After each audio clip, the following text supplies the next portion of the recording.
intent of this legislation. Democratic state lawmaker Jevin Hodge stepped down last month in the wake of an ugly sexual violence scandal. Now the GOP wants congressional candidate Kristen Ingle to donate the tainted money Hodge helped raise for her previous congressional run 2 years ago.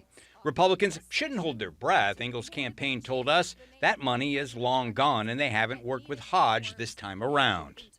We were entrusted to do. But what about CD6's Republican incumbent, Congressman Juan Ciscomani?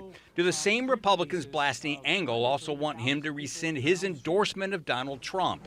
Last year, a jury in a civil case found him liable for sexually assaulting a woman and ordered the former president to pay $5 million. We reached out to Ciscomani and the Republicans pressuring Ingle for answers. We'll let you know if or when we ever hear back. Speaking of Hodge, the Maricopa County Board of Supervisors still have to replace the replacement.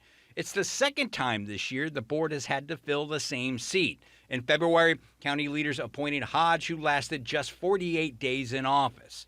To avoid the same embarrassing result, one of the supervisors sent a list of questions to potential candidates. One of the questions asked how they could convince the board that they will not engage in any sexual assault of any kind. And also happening today in court, a county judge had ruled that state election officials and county election officials can go after a former attorney general candidate as well as a current congressional candidate, Abe Hamadeh, for damages. Mr. Hamadeh, as you know, has been repeatedly saying and challenging the results of the 2022 election, guys.